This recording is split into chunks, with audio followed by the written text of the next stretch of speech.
दोस्तों नमस्कार, मैं संजय अग्रवाल और आप देख रहे हैं ACC न्यूज़ टुडे। दोस्तों, भारत में प्राचीन काल से ही ऋषि मुनियों का विशेष महत्व रहा है। आज से सैकड़ों साल पहले ऋषि मुनि महर्षि ब्रह्म ऋषि समाज के पथ प्रदर्शक माने जाते थे। तब यही लोग अपने ज्ञान और तप के बल पर समाज कल्याण का कार्य भी किया करते थे और लोगों को समस्याओं से मुक्ति भी दिलाते थे।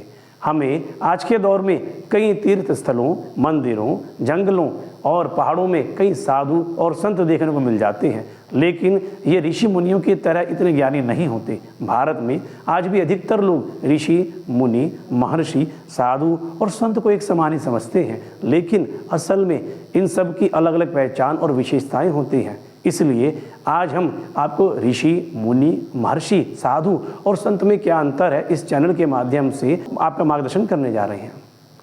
ऋषि वैदिक संस्कृत भाषा का एक शब्द है। प्राचीन काल में वैदिक रचनाओं के रचयिताओं को ऋषि का दर्जा प्राप्त था। ऋषि अपने योग के माध्यम से परमात्मा को प्राप्त हो जाते थे और अपने सभी शिष्यों को आत्मज्ञान की प्राप्ति करवाते थे। वैदिक काल में सभी ऋषि गृहस्थाश्रम से आते थे।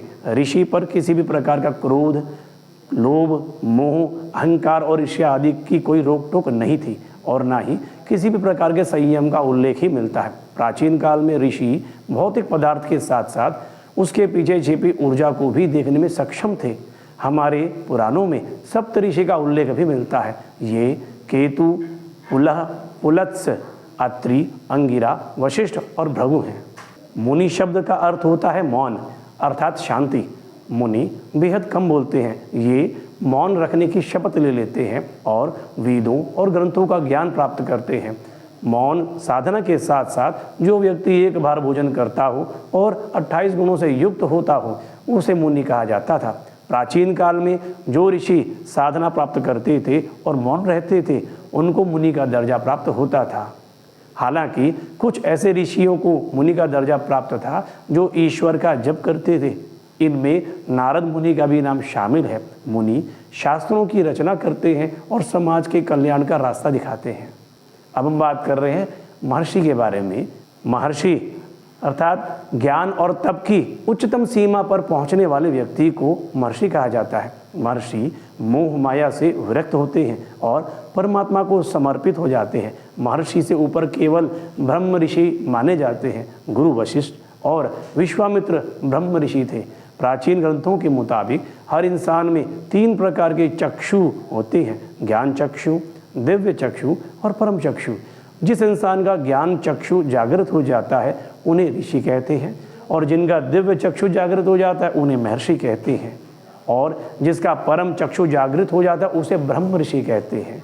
अंतिम महर्षि दयानंद सरस्वती थे, जिन्होंने मूल मंत्रों को समझा और उनकी व्याख्या भी करी। इसके बाद आज तक कोई भी व्यक्ति महर्षि नहीं बन पाया।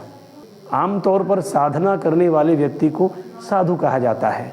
साधु होने के लिए विद्वान होने की जरूरत नहीं है, क्योंकि साधना कोई भी कर सकता है। प्राचीन काल में कई व्यक्ति समाज से हटकर किसी भी स्थान में लग जाते थे और विशिष्ट ज्ञान प्राप्त करते थे। कई बार अच्छे व बुरे व्यक्ति में फर्क करने के लिए भी साधु शब्द का प्रयोग किया जाता है। इसका कारण यह है कि साधना से व्यक्ति सीधा सरल और सकारात्मक सोच रखने वाला बन जाता है। इसके साथ ही साधु लोगों की मदद करने के लिए हमेशा तत्पर रहते हैं। संस्कृत में साधु शब्द का अर्थ ही सज्जन व्यक्ति से है, जिसका ये गुण यह भी है कि ऐसा व्यक्ति जो 6 विकार काम, क्रोध, लोभ, मोह, मद और मत्सर का त्याग कर देता है। इन सब चीज़ों का त्याग करने वाले व्यक्ति को ही साधु की उपाधि दी जाती है। अब हम बात कर रहे हैं संत विषय में। संत शब्द संस्कृत के शब्द शांत और संतुलन से बना है। संत उस व्यक्ति को कहा जाता है जो सत्य का आचरण करता है और आत्मज्ञानी होता है।